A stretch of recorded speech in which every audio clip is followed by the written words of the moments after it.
God bless football, Billy Gill. God bless football, Mikey A. God bless football, Stugotz. I'd like to commend Mikey A on wearing his Yankees hat because I know that this is God bless football, but oh man, Yankees fans are not happy right now and they want Aaron Boone fired. Like, want him gone. Why? They have a winning record, don't they? Brian Cashman needs to go. Brian Cashman. Aaron Boone's all right. Brian Cashman needs to go. Aaron Boone's all right because everybody says Aaron Boone mismanages the game. He doesn't know how to handle a pitching staff. He mismanages the bullpen, and they blame him for everything. But you're saying that Cashman is the one that needs to go. Listen, this is God bless football, so I'll save this for God bless baseball. But what has Brian Cashman done with the resources the Yankees have that you and I couldn't have done? They're 17-15, Mike. They're 32 games into the season. Brian Cashman needed to go a decade ago. But they're also last place in the American League East, and they're 9 games out of the league. I'm leaving that part out, yes. But still a winning record, Billy. In any other division, they'd be in first or second place, I believe. You know? It's not terrible. They still wouldn't make the playoffs right now, so. Yeah. In their division, but in any other division, they'd be a good baseball team. But if the playoffs started today, they're out. Yeah. I'm tired of Yankee fans. I'm serious. You should be. They're spoiled, but no one has done more winning, won more championships, had more great players, have more numbers retired in their outfield, have all this stuff written about them, get all this attention than the New York Yankees. No sports team, period, in the history of sports, and yet all they do is complain. I want to fire Cashman, who's done nothing but win since he's been there. Nothing. It's been a while since he's won. I miss Jabba. Wow. You do? Yes. Stugotz, He'd back me up. How do you feel? No, I don't think he would. You think he would publicly bash Brian Cashman? I'm positive he would. Okay. We should probably get a show If only we started a show. Yeah. How do you feel about the Mets, Stugotz? I feel fine. Like, the Braves are difficult. I didn't expect the Marlins to be this good. I know the Phillies are a lot better than how they started here, but I feel fine. We're sitting at second place, 6 games out, 500, waiting to get some guys healthy. We'll see what happens here. Well, baseball's a weird sport. Well, you got Verlander. Yeah. By the way, the Yankees would be in second place in that division. Okay. Well, I was going to ask you because if you complained about the Mets and you were just saying the Yankees are fine, it's like the Mets are only 1 game worse than the Yankees right now, and everybody considers the Mets season a huge disappointment so far. I know, but we're 32 games into a 162 game season. Like, got to give it some time. How do you feel about the Marlins? You should feel great. You should feel great. It's been a good season for the Marlins so far, and they're treading water. And they're Sandy Alcantara, their Cy Young award-winning pitcher, has not been good this year. So hopefully he turns it around. They've had injuries. They have some people playing that probably shouldn't be playing every day, but it's fine. But I'm also not a Yankees fan or a Mets fan that has this ridiculous expectation for the season headed into it. No, that's why I'm saying you should feel great because for $200 million less, you have the same record as the New York Mets, Oh, I mean, probably more than that, right? The Mets aren't the Mets like close to 400 million or something this year? I think they're just above 400. I don't know where the Marlins are at. So you think the Marlins are over 200? It's not even close. I thought the Marlins were right around 100, weren't they this year? They might be. I think they might be. Something like that. Hold on, 400 minus 100. Hey, it was quick math. I mean, I'm not Mike Golick, okay? Who claims to be the best ever at quick math, right? And then he lost to the first person we put him in a quick math contest with. What is the payroll? Do you have it, Bill? Payroll? No, I stopped looking. Why? Well, because I thought that we were just moving on from that. Let's see. MLB payrolls 2023. God bless football. Yeah. God bless football. Yeah, the Mets. Here on Spotrac, it says that the Mets are 345. Okay. Let's scroll. Keep scrolling. I might be right here, Mikey A. You might have to apologize. Nah. Yeah. Marlins are at 97, it says. See? $250 million less. 50, yeah. Is that exactly what I said? You said 200. It doesn't matter. I was close. Closer than you thought, Mikey A. I'll tell you what. You give me the difference, and we'll see if it's close. But Just a quick 50 million off. Closer than you thought, though. At least give me that. No. Mikey, how much money do you think, like, if like Stugotz was like a money fairy and he came and he just gave you like a amount of money, how much do you think, like, if you were given a lump sum of money right now after tax, or I guess tax free, you'd be set for life, like you'd be good? That Stugotz would give me, or just in general? It's just in general. Like, what do you think the smallest like a amount of money? lump-free tax, like a lump sum tax-free amount of money that would make Mikey A good for the remainder of life? The smallest amount. Right, but why am I giving it to him? Well, just, whatever. You're not. You're giving me a bottle of wine somebody gave you. Okay. I'm gonna go between 5 and 10 million. That'd be all right. Yeah. Wow. So if someone gave you like $3 million, you wouldn't be like, I'm good. Not for life, no. I got 2 kids. Why, Billy? In Connecticut. How long do you plan on living? Taxes. Billy, do you think you're set on $3 million? I think if someone gave me $3 million right now, tax free, I could make it work. I mean, I'd probably still work and do stuff, but I could live comfortably if someone just gave me $3 million for the rest of my life.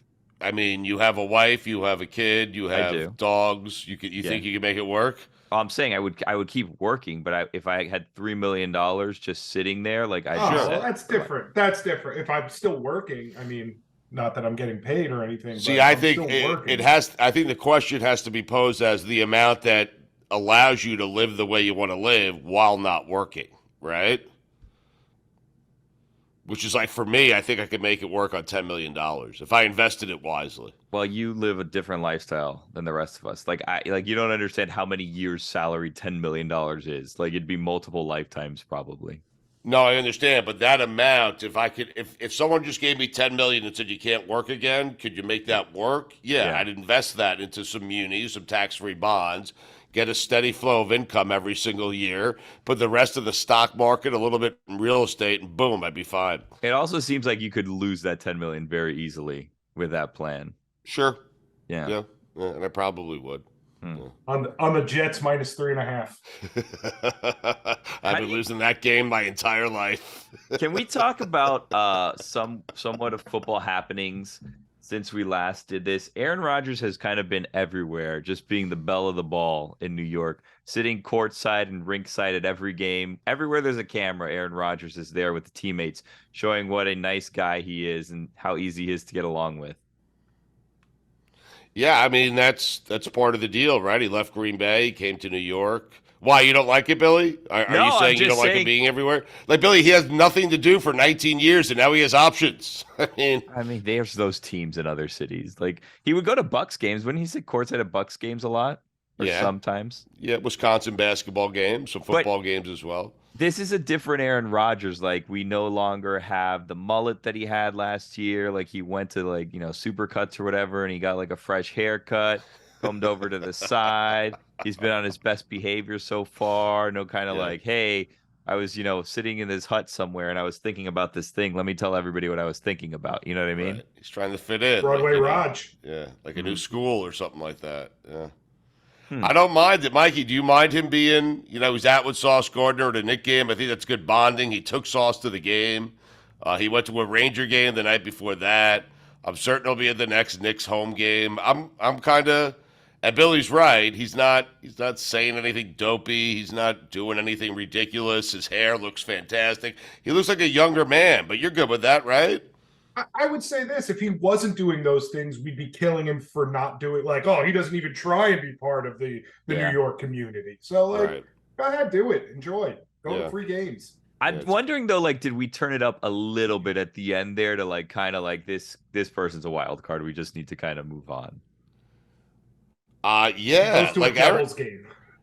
Aaron Rodgers played quarterback in Green Bay for 18 years with barely a controversy. I mean, seriously.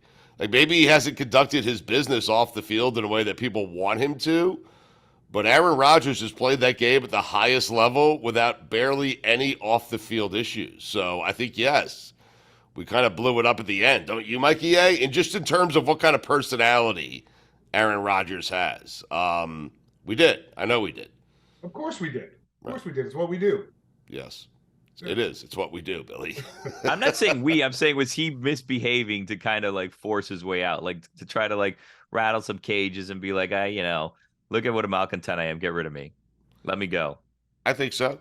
Yeah, because he wanted to get out of there, and he figured that was his only way out. While also, Billy, he wanted to get out of there. He didn't care who he pissed off inside the organization. I think he wanted to get out of there and still maintain whatever status he has with the Green Bay fan base, Mm-hmm. And I think Green Bay loves him, don't you? Do you think Green Bay is mad at him right now? I think they were fine with him leaving. Now, no, but I'm saying the fans. You think the fans are fine with him leaving? Yeah, I think give it like 5 years, and they'll be like, "Oh, hey," and he'll be like beloved again. It'll be like the whole Brett Favre thing, right? Where like they hated him when he left, especially when he went to Minnesota, and then when he finally like came back, he like was beloved again. They retire his number, that whole thing. But there's gonna be I think there's gonna be some time in between. Yeah. Now, Favre did go out. He didn't win a Super Bowl. He made it to an NFC championship game, won an MVP with the Vikings, but never won a Super Bowl. If Rodgers wins a Super Bowl or two, I'm getting greedy, Mikey. But you think he's going to be welcome back at Green Bay? I mean, Favre didn't do any damage once Favre left Green Bay. He didn't damage Green Bay, is what I'm trying to say. Plus, they went right from Favre to Aaron Rodgers, so they had a great young quarterback. If Jordan Love's not good, I don't know. We still have to wait for this book to be written, You said he didn't do any damage. He literally did everything he could to go to their division rival just to beat them. Like, I know, but he didn't. But he didn't. And they had Aaron Rodgers, and they knew it was the right decision.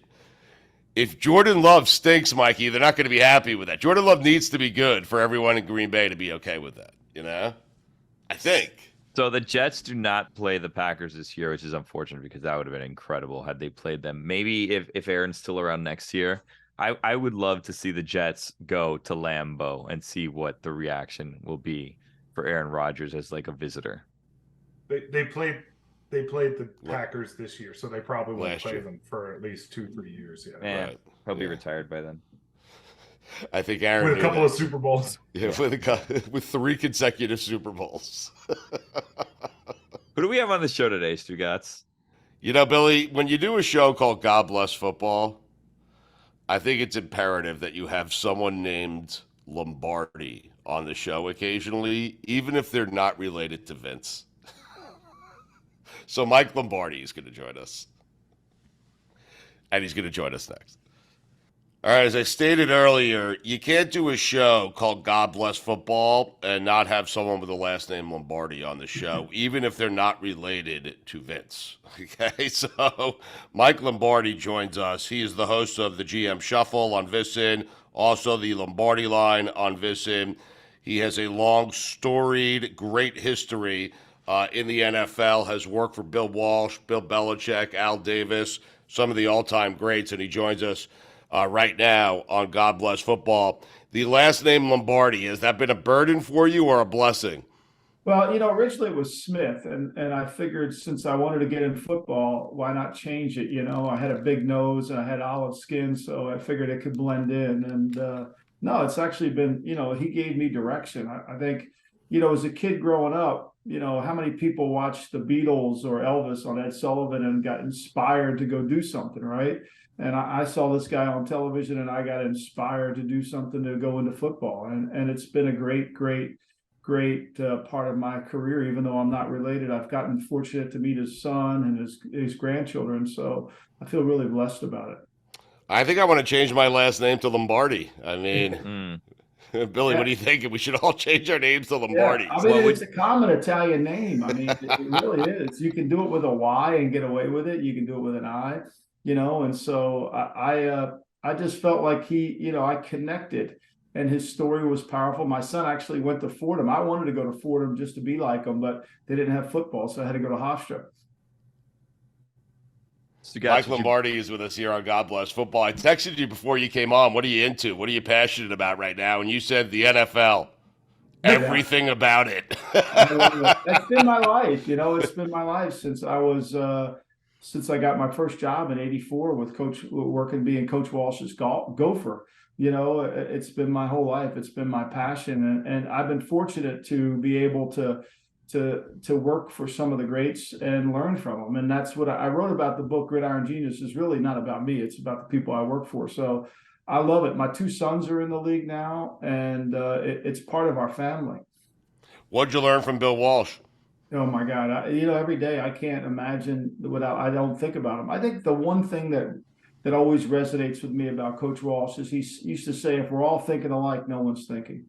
And so he was very divergent in thought. If you go back, and I wrote this for my next book called Football Done Right, when he was in his little office in Cincinnati and he was the coach of an expansion team, instead of trying to be like everybody else and run the ball out of 2 backs, he decided to really throw short passes.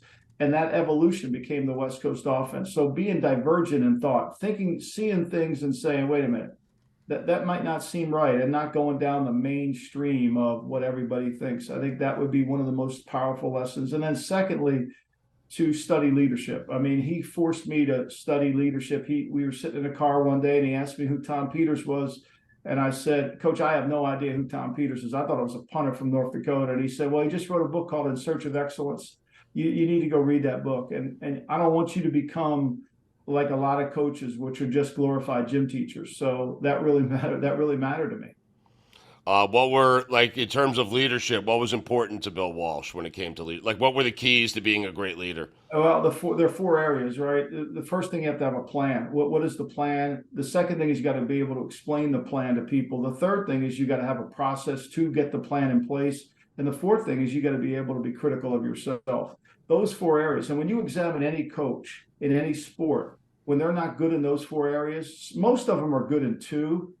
And then they fall short. The great leaders, the great ones that, whether it's basketball, football, hockey, they're good in all 3, if at least 3 or 4. And that's one of the projects I wrote. I did a project in 1996 for John Shaw, the St. Louis Rams. It was the greatest thing I ever did in my life. He promised to pay me. He never did. But the rewards were incredible because I learned that those 4 qualities are what makes great coaches. John Shaw sound like someone you guys know? I mean, promised to pay Lombardi, never did. Mikey, stop shaking your head so much. It's not funny. Go ahead, Billy. I'm sorry. Of the different kind of, like, I guess, pillars that you described in assessing a coach, do you have weighted any one more than the other? Well, in terms of making decisions? That's a good question. You got to have a plan. I mean, I think having a plan and explaining the plan are really critical. But I would say management of what we call management of self, which is being critical of yourself, being able to say, hey, look, I fucked this up or I screwed this up, right? You got to be willing to say that. I think that's one of Belichick's greatest strengths is, like, he'll sit there and say, everybody thinks he's not going to admit a mistake. He's probably the first to. And same with Coach Walsh. But they learn from him and they do autopsies on their mistakes. So, but if I had to rank them in order, I would say management of attention, the plan, and then self, and then I would say explaining the plan, and then trust. Was Al Davis self-critical? At times he would be. There were 2 I knew 2 Al Davises. The early Al Davis, from when I first met him in 1986 to 2005. He was. Later in life, when he got sick and he was in a lot of pain, I think that kind of affected him, and I don't think he was at that point in his life. So I try to remember the Al Davis pre-2005, the Al Davis post-2005. Ooh, that was a rough road. Now nobody want to live that life. Mike Lombardi is with us, host of GM Shuffle on VSiN, Lombardi Line as well on VSiN. So with those 4 kind of characteristics in mind, Mike, who's like the greatest leader you've seen on the sidelines in the NFL? Oh, I think it's Belichick. Really? Like, you didn't even hesitate there, man. Because he defines all 4. I read this book called The Obstacle is the Way by Ryan Holiday. And after I read it, it was about Marcus Aurelius. And after I read it, I didn't know Ryan at the time. I emailed Ryan and said, you just wrote the best book about Bill Belichick anybody ever wrote. Because he is truly Marcus Aurelius in another life. In my next book, I grade all the top coaches 1 through 10. I think Paul Brown deserves a lot of our attention because he was the infrastructure for coaching. He had all those 4 qualities as well. A guy that gets really overlooked, Marty Schottenheimer. I worked for him in 1988. Yeah. One of 9 men in the world, 9 men out of 514 that have won 200 games in the NFL. And yet he can't even get a sniff in the Hall of Fame. Right. Never won the Super Bowl. Did he get fired after losing an AFC Championship game? He did, but It's amazing. I know George Allen never won a Super. I mean, look at Coach Bud. He just got fired up in Milwaukee for not going to the playoff, for losing in the first round. Right. I think expectations are the hardest thing, especially when you win. I mean, think about this, guys. Ron Rivera hasn't had a winning season in 5 years. Nobody mentions him on the hot seat. If you talk to anybody in Boston, they say if Belichick doesn't win, he's going to get fired. Belichick's got 6 Super Bowls. Ron Rivera's got 3 winning seasons in his entire coaching career, yet he's not on the hot seat. I think a lot of people, though, and myself included, I'm going to be honest with you, like they look at Belichick's record without Brady, and it's vastly different than the record with Brady. So I think a lot of people just attribute those to Tom Brady. I know I'm one of those people, Mike. Right. So, and you're going to tell me I'm wrong. I know you are. Let me give you a little fact. Don Shula, the winningest coach in NFL history, right? The winningest coach in NFL history. He went 4 straight years with Dan Marino without making the playoffs. True. I mean, so I'm not denying Brady's greatness. I love Tom. I have 2 Super Bowl rings because of Tom Brady, but I think it takes a partnership. Yeah. Where are those rings, by the way? They're here. Oh, I got 2 in the safe. I have 1 for the 49ers that my fingers are too fat to put on, and then there's 1 in my safe deposit, and I have 1 here. And then I got a loser ring from the when we went with the Raiders when we lost to the Bucs. Yeah. So what do you do with the loser ring now? Like you still? I mean, I still think that was important. I don't know. When you get to the Super Bowl, that's a hard thing to get to. It's not an easy. Yeah. So I mean, I hate Shania Twain because she sang at halftime, so I kind of have more resentment towards her than I do that ring. Huh? You think Brady's done? Yeah, I do, because I think the only thing that got him was family. I mean, he has to be in Miami. He's got to pick up. He's got his kids every 2 weeks, so. Yeah, I do think he's done. I mean, I don't think he wants to be done, but I think he is done by family. Damn. Is there anything Shania can do to change your opinion of her, or this is just going to be forever? Not a thing, no, I have a rule. I mean, when Cat Stevens and Shania Twain come on my radio, we're changing the channel. Wow. I mean, I have Springsteen on all the time, but most of the if that goes through, I'm out. Give me your top 3 Shania Twain songs. I don't even know one. I mean, like, I just remember her sitting there. Like, I want to divorce her from my mind. I could still see her at halftime of that game. I was in, like, I thought it was I thought it was a Twilight Zone episode. I thought somebody was going to come in and wake me up. It was brutal. Have you met that Super Bowl? That was the Barrett Robbins Super Bowl. People, that was the only one of the few Super Bowls that we only had a week in between the games. Right. And we were an old team, and we needed that extra week. Yeah. Have you met Springsteen? No. I've been 100. But you're dying to, right?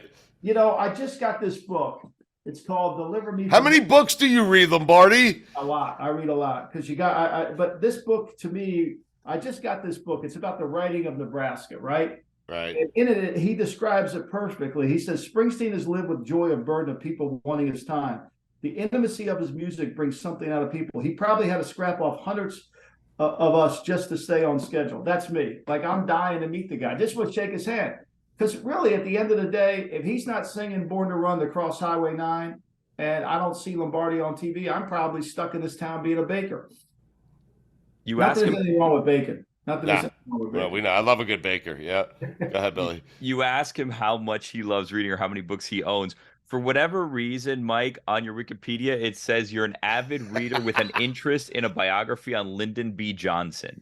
Well, that's because a lot of times on my pod, I talk about the great Robert Caro. If you guys know Robert Caro, he wrote all the books on Lyndon Johnson. Incredible writer. He kind of inspired me to write, and I love Caro. He's coming out with his next book. He's got a documentary coming out. Called Turn Every Page. It's a fascinating story about him and his editor, Robert Gottlieb, about how they formed this partnership. Both of the men are, Gottlieb's, I think, is in his 90s, and Robert Caro's in his late 80s, and they're trying to finish this volume of Lyndon Johnson. They're on the last part of him and of us being in Vietnam, and then him not running for president, and then dying in Austin. How many books have you? I know it's hard to put a number on it, but how many books roughly have you read in your life? I don't know. That's a hard thing to decide. I mean, I read quite a bit. I try to read every day. I have a goal to read at least 50 pages a day of something. Oh. And I listen to Audible books too. I just was in Vegas for VEASAN for the last 2 months, and I drove back across the country. I just got home today to New Jersey, and So I listen to books across the country. And I read novels, and I'll read, I have certain writers that I'll read their grocery list if they put it out. You know what I like about Mike Stugotz is that a lot of people, their Zoom backgrounds, they fill with bookshelves with books that they probably haven't read just to kind of show off how smart they are and show off this massive library of books. And here's Mike, who reads at least 50 pages a day, not a book in sight. Nope. Yeah, I'm fortunate. So I don't know if you guys know who George Raveling is. George Raveling is a guy I write this thing called the Daily Coach every day. Wait, hold on. Billy's questioning whether or not I know who George Raveling is. So I'm going to tell Billy he was a former coach at USC basketball. You also said you know who Robert Caro is, which there's no way. Well, I had to support Mike there. That was a total lie. Okay. But Raveling, I knew. Go ahead, Mike. We're sorry. Coach Rav, I met Coach Rav years ago. Fascinating man. He was on the stage when Dr. King gave the I Have a Dream speech, and he actually owned the speech. When Dr. King walked off the stage, Coach Rav asked him for a copy of the speech, and he gave it to him. So Rav kind of is one of those people that remind me to read a lot, and it's been a powerful thing, because if you're going to tell a story, whether you're in football or whether you're a leader, whatever, you got to kind of renew your intellectual power while you're going. If you don't, it kind of forces you. Today with the way the people are, knowledge is currency. So if you don't have knowledge to share, nobody's going to listen to you. So you've kind of studied what it means or the qualities that it takes to be a great leader. So I just want to throw the science of leadership, essentially, Mike. So I want to just throw a couple of names at you, and you tell me, give me your evaluation of them as leaders, okay? Okay. Jimmy Johnson. I think Jimmy was a really good leader. I think he meets all four criteria, because Jimmy had a great plan. He had a vision. He could explain his plan, and he was relentless in finding the answers to that plan. I think he was really good, and he was smart, and he was divergent in thought, because a lot of people told him to go left, and he went right. You can't hire college coaches. He did. You can't play cover 7. He did. He was told all these things he couldn't do, and he did them. I think he was great. He deserves to be in the Hall of Fame. People question whether, his win total deserves him in the Hall of Fame, but I think he deserves to be in there on two parts, as general manager and as head coach. Nick Saban. Nick's all four. I worked with Nick in Cleveland. We were together there. You could see Nick was going to be a great coach. A great story. Nick finished second for the Michigan State job. Fran Dunphy came. I forget his last name. He was No, I know Fran. I know Fran too. He was the offensive coordinator. Franny Ganner. He was the offensive coordinator at Penn State. And Nick and Al Groh, a bunch of us were watching game tape. And Nick went to his office, came back, said, man, I didn't get the Michigan State job. They gave it to Franny Ganner. And then 2 hours later, Ganner turned it down. And that's how he became a coach. But we all knew in Cleveland, when we watched Nick work, he was going to be great. I think Nick in Miami was a little uncomfortable because he didn't have control of everything. I think, the Drew Brees thing kind of blew him off track. Bill Parcells. Oh, that's my guy. I love Parcells. I think he's great. There's nobody who could tell a story better than Parcells. And Parcells is really smart, and he can see the game at 35,000 feet. And when I call him, I learn something every time I talk to him. He is truly just incredible. Mike McDaniel. I think he's young and learning. I think he doesn't quite know who he wants to be. I don't think he's a true leader. I think he's a manager. So managers do things right. Leaders do the right thing. Okay. And so to me, McDaniel's more of a manager. He's running the offense. He's going to let Vic Fangio run the defense. He's going to let his special teams coach run it. And nothing's ever going to be in harmony together, because that's not who he is. He's just going to manage the offense. Robert Saleh. This is an important one. Are you a Jet fan, Stugotz? Me and Mikey A both are, yes. Oh, God. You know what I say about Jet fans, don't you? There's a great Dean Martin quote. Dean Martin says, people that don't drink, when they wake up, that's the best they're going to feel all morning. Yeah. I twisted it and said, when Jet fans wake up on Sunday, that's the best they're going to feel all morning. Ouch. However, I would say with Aaron Rodgers, you're going to feel a lot better. I think Saleh's a lot like McDaniel, more of a manager. Right. I think punting the ball down the middle of the field to Bill Belichick, with 40 seconds to go in the game might have been the dumbest thing I've ever seen, but we'll go from there. I mean, I think a lot of pressure is on him because of how good their team is right now. Right. Rich Kotite. How would you like to be? I'm sorry, Mike. How would you like to be Pete Carroll and you got fired for Rich Kotite? By Leon Hess, one of the wealthiest men in the world, one of the smartest men in the world, fired you so he could hire Rich Kotite. I think if you're Carroll, though, you feel pretty good about it. You went on to Seattle, you won a Super Bowl, you should have won a second. I mean, USC, right? New England first. Oh, then he went up to New England. He got fired in New England so he's gotten fired from the true spectrum. He got fired for Belichick and he got fired for Rich Kotite. Right. You can't get a wider gap than that. No, it's crazy. What'd you make of? We were discussing right before you came on. Just the way Aaron left Green Bay. And was he trying to annoy the Packers on the way out just to get out because he wanted to get out? What did you make of that entire situation? How did you see that? I thought the divorce settlement was fair for the Packers because essentially this was a divorce, right? I mean, this was truly a divorce. And no divorce ends clean, right? I think I think the underlying guy in this whole thing is Mark Murphy. The president of the team. I call him Mr. Murphy.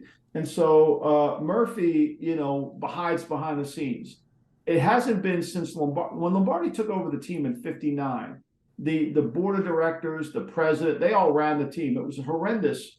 The Packers were terrible. They had 11 future Hall of Famers on the team when Lombardi takes over in '59. And yet when he gets there, they can't win anything because they had all this interference.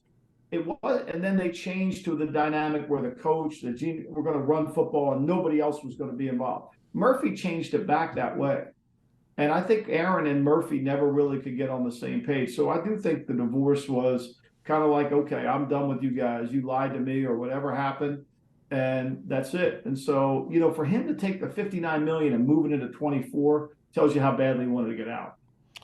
That's interesting. Mike Lombardi is with us. You were director of player personnel for several teams, for a lot of the all-time greats. What's the guy you evaluated that you were proudest of over your time?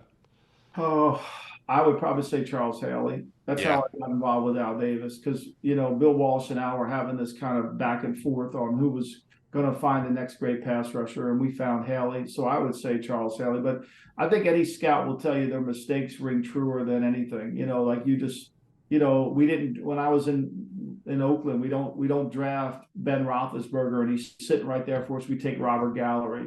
I'm in Cleveland, and we take Ed King instead of Brett Favre at the top. I think those are the things that resonate with you more than ever. And a lot of it is because you misevaluate your own team, right? Well, we got Bernie Kosar. We don't need another quarterback. Yeah, we do. We got Rich Gannon at the end of his career. Yeah, we need another quarterback, so we don't take Ben. I think those are the things that haunt you the most. They keep you up at night? Yeah, I mean, look, still? Oh, I wake up in the middle of the night. In '96, we're sitting there of the 9th pick overall in the draft. And the morning of the draft, we get a phone call from the league office, a guy named Charlie Jackson, who's the head of security, and basically tells us that Warren Sapp is not, don't take him, it's bad, yada, yada, yada. And we don't. We move down and we make a horrible pick. We were going to pick either Curtis Martin or Craig Powell. We picked the wrong one, Craig Powell. And the next thing you know, Sapp goes to Tampa. He's a Hall of Famer. I mean, I wake up in the middle of the night. If we pick him there at 9, like we should have done, and we would have done, your whole career changes. Mike, you said earlier, obviously, right off the start, that people have it's benefited you, I guess, your last name, and especially in football. I'm not saying that you've outright told people that you were related to Vince to get benefits, maybe a reservation, maybe some sort of perk, but have there been times that you've gotten it because of that you haven't stepped in and corrected that, let's say? No, I always correct that. But what I do is I wear the Super Bowl rings to get good reservations. That moves mountains. Right. That's when you just show up to the restaurant without a reservation. You show up with rings. You're going to get into Craig's in Hollywood. You're going to get into everywhere. You're going to get anywhere you want. You put that ring on, you got a really good chance. I've always been trying to have my own career and not try to rely on someone's other name. So, but the ring goes a long, long way. But have you ever called a place and said it's Mike Lombardi, and they like maybe they didn't have a reservation, and they're like, "Well, hey, are you related to Vince?" And you say no every single time because you need to start saying yes. No, You just say, no, I I'm never, Mike. I'm Mike. No, Just say, hey, the last name's Lombardi. You figure it out. That's Exactly. what you need to That's say. a good one. Yeah. I should have done that one. Right. I thought you were going to ask me a bunch of questions about the Sopranos with the name of Stugotz. I thought for sure that's where you going. We'll get to that next time, okay? Yeah, sure. We're slowly bringing you into God Bless Football here, okay? But what we want you to do is turn you over to the dark side. So next time you get pulled over by a cop, you hand him the license, and he says related to Vince, you say, "You bet your ass I am." I will do that. Yeah. Usually when I get pulled over, last time I got pulled over was on the Pennsylvania Turnpike. The cop pulled me over and recognized me from working at NFL Network, and I helped him do his fantasy draft for 2 years, and we won it. What? Wait, what? Wait, what? What an amazing This story. is a true story. I'm driving down the Pennsylvania Turnpike. I'm on the phone with my wife, right? She can verify it. And I said, the cop's going to pull me over. And she's just happier because she knows I was going to get caught for speeding at some point, Oh, good for you, So I pull over, show the guy my driver's license. He said, "You on NFL Network?" I said, "Yeah." He said, "Hey, can you help me with my fantasy football league?" I said, "Here's my email. You got it." We won the league 2 years in a row. Oh my God. Wow. Well, how long? Okay, but how long do you feel like you need to keep helping this guy for? I think when I went back in the league, I changed emails, so I think I lost them. Like now, I'm on the last. Now I'm on my last email, so like I'm done. I'm on my last cell phone number and my last email. I'm on the last part of life here. Wait, what does that mean? You're never gonna change either. I'm again? not changing my email no more, and I'm not changing my cell phone. That's it. I'm done. Why have you changed emails so often? Well, because like what happens is you go to it, like you start working for a team, and then you don't check that email, and then it goes, and then you got all this. No, I'm done. You're done, right? Mike, you're only 63. Like, you're not old enough to just have given up on life I'm already. done. No, I'm done. That's it. I'm done. I'm over it. Like, no more cell phones. That's it. Like I don't even want to go up to the iPhone 14, but the battery dies. He doesn't want to upgrade. Yeah, I don't even want that. Like I'm pretty If good. his email gets a virus, don't resuscitate it. Yeah. Just leave it to die. There's a Sopranos episode. Do not resuscitate right there. Lombardi, next time you're on, I want to do Sopranos with you and just things that you're tired of that you're not changing, like because you're too old. A lot of that shit. I can tell you that. You got to go through it. Like you kind of know. Well, I think writing the book kind of was the greatest for me. It was like it gave me personal freedom where I don't really. I don't want to be like those guys on the Worldwide Leader that sit there and everybody. I mean, we just got through the draft. Was there a bad pick in the entire draft? Was there one bad pick? I mean, no. Mel was upset somebody took somebody before he said it was okay, but other than that, like, it was, like it was no big deal. Like, come on, they're not all great. Yeah. Who was a bad one? Give us a bad one. Like you just sat there, you're watching the draft, and Mike Lombardi's like, Jesus Christ, I can't believe that team did that. I thought Detroit taking Gibbs that early was I think you criticize drafts for more team building. Like Atlanta, they had two really good running backs. Bijan, how are you going to get them on the field, right? We're not playing 7-on-7 here. Like you got to block and tackle. You got 3 defensive linemen all over 40 years old, 4 defensive linemen over 30. Like we got to stop somebody. Like Walsh used to say this all the time. You need 11 good players on defense. You don't need 11 good players on offense. You need 11 on defense. And that gets lost. I think the draft is about team building. Who gets it? The Eagles. All they do is draft offensive and defensive linemen. It's not sexy, but it gets them where they got to go. Yeah. Well, they have the quarterback. That helps, though. They drafted him in the second. They developed him. I mean, I think they kind of got it going. But Lurie understands the value of offensive and defensive linemen. Sure. Can you give us a grade, though, on the Panthers? Eagles. Though? It's important. It's important. I love Bryce Young. I think Bryce Young is going to be great. And I think the Panthers are really a good team. If you go back and watch them last year when Darnold came in, Mayfield was horrible. But when Darnold started to play after they got through P.J. Walker and that, Darnold, they ran the ball really. I mean, they ran for 350 yards against Detroit. And they beat Tampa in Tampa if J.C. Horn's healthy. I mean, Mike Evans scores 3 touchdowns in that game, all on deep throws because they didn't have a corner to cover him. J.C. Horn plays, they would have. I think they're a better team than the first pick overall in the draft. And I think Bryce Young's special. I think he's got what we call it. There's certain players in sports that have it. and it really comes down to memory. If you ever spend time talking to any great player, they can go over any game. I'll tell you a great story. Bill Russell was getting ready to turn 86 years old. His wife didn't know what to buy him for his birthday. So she found this YouTube clip of the 54 San Francisco game against LaSalle championship, NC2A, I think 56. And she buys the video and they put it up on the screen. And he went through every single play of that game like it was yesterday. Like that's like that memory. Jordan will remember everything about a game, right? That's Bryce Young. The great players have that. That's the it factor. They know, they see things on the field that nobody else sees, and they react to it quicker than everybody. I think he's going to be really good.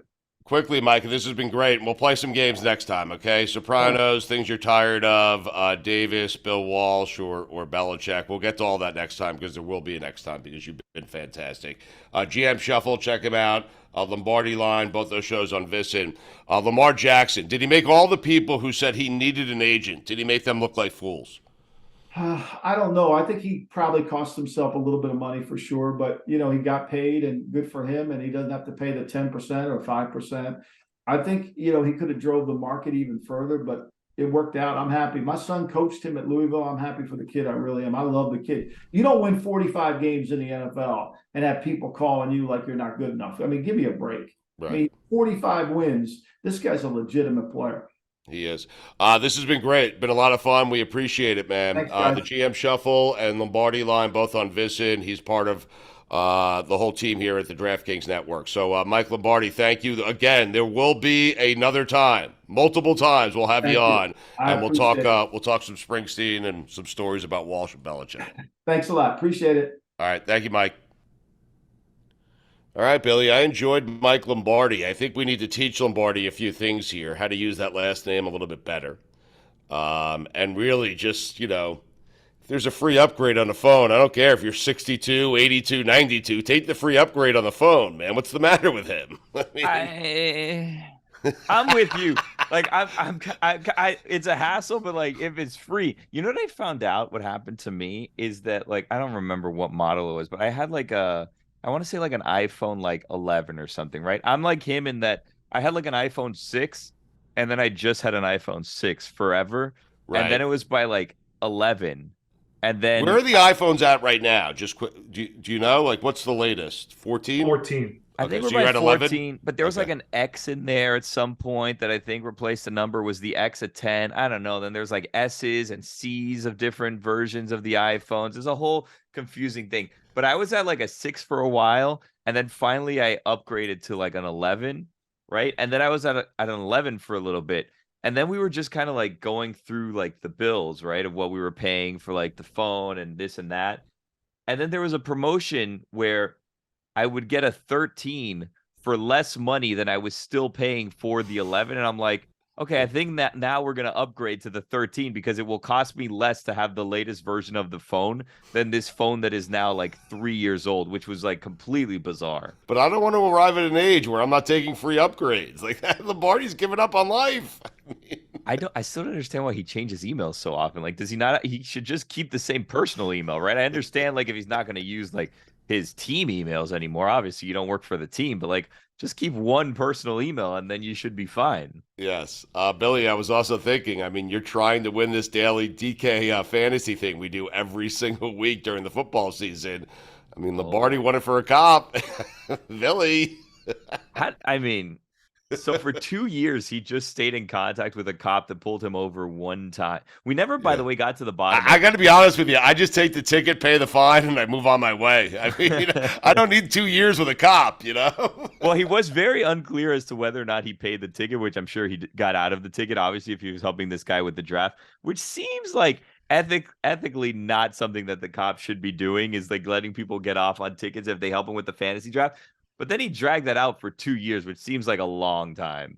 Let me ask you this. Do you think that maybe, like, all of a sudden he stops checking that email, the cop's emailing him like, hey, what are we doing this year? And he doesn't respond. Now there's an APB in Pennsylvania out for Mike Lombardi. Like you're not going to just get 2 years and get out of this. Well, that's the question now. Does he avoid those roads altogether to avoid the cop? Like, are there just parts of the country that Mike Lombardi no longer visits via car because he's afraid of running into this person? Are you saying that cop is on that same road every day, that same stretch of road, looking for Mike Lombardi to pull over? Pulling anyone over that looks partially like Mike Lombardi. And Lombardi has stopped using those roads? Yeah.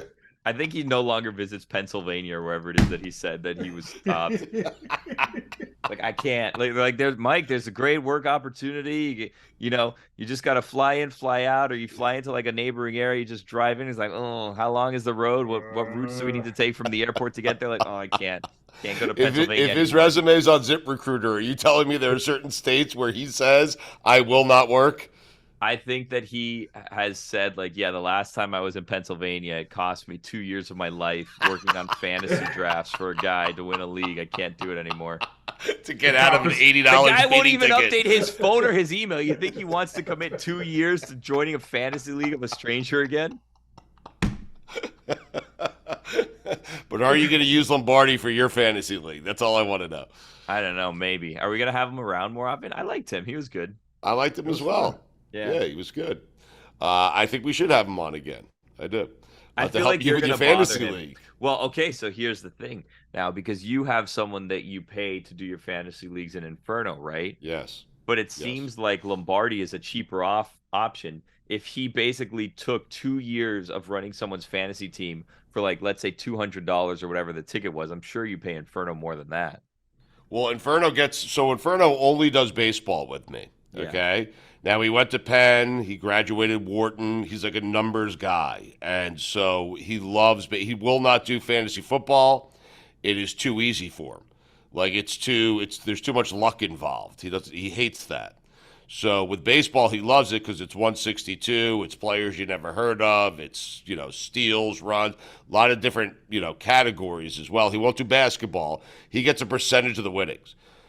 I got Inferno to be my GM 10 years ago, I think. We have won the baseball league 7 times in the 10 years that he's been involved. And this is a big money league. So Inferno has been well compensated. I feel like football's so random, it doesn't matter if you have Mike Lombardi. I don't know if it will help or not. Like, he won 2 years in a row. It did. Yeah, he won for a cop, Mm-hmm. He did. Maybe you just find an expert in every sport. So you have Inferno in baseball, you have Lombardi in football. Do you do basketball or hockey? Whatever. I do basketball. I enjoy doing basketball myself still, but I am certainly up for a ringer. Mikey, what do you make of the Jets, of the younger Jets? Every day, Aaron Rodgers shows up for practice, and he's showing up for practice. He's being a good boy, as Billy pointed out earlier in the show. But they're in awe of Aaron Rodgers. They cannot believe this guy is on the same team as them. They can't believe that Aaron Rodgers chose their shitty organization. And I got to be honest with you, I still can't believe that Aaron Rodgers chose their shitty organization. But he did, and those kids are in awe. And I'm like, hey, move on and get over it and start playing football. Let's go. I've been thinking about this a lot, and the way I think about it, to quote one of the great philosophers of our time, Eddie Murphy, if you're in the desert and starving and somebody throws you a cracker, it's going to be the best cracker you've ever eaten in your life. The Jets have had Zach Wilson, Sam Darnold, Trevor Siemian, Joe Flacco for like the last 8 years. Luke Falk. Aaron Rodgers is got to be, and he's great on top of that. But just going from terrible to competent must be one of the greatest things, and then you add greatness. I'm in awe of it. I am too. I'm just not certain we're going to make the playoffs. Just like you weren't sure he was actually going to come. No, the AFC is loaded, dude. It's loaded.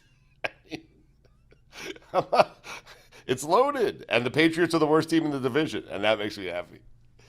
I didn't want to say that to Lombardi. You noticed that, right? No, it makes me happy too. Well, listen, he took a shot. He took a shot at us. We can take a shot back. No, I know, but I'm not. I'm seriously not certain that the Dolphins and Bills aren't better than the Jets. Sorry, I hate you. I didn't do this, man. They did it to us. Rich Hate them, coat not type. me. Right? Rich coat type. Walt Michaels was the greatest. Yeah, hopefully Robert Saleh will eclipse Walt Michaels, but Walt Michaels is the greatest Jet head coach ever, right? It's him or Parcells? Or Rex Ryan. It's Rex Ryan. It's definitely Rex Ryan. It's right. Like I'm saying, better than the guy who won Super Bowl III for the Jets. What a sad franchise. Thanks, Billy. That's why this is so exciting to us. God bless. God bless football. God bless football.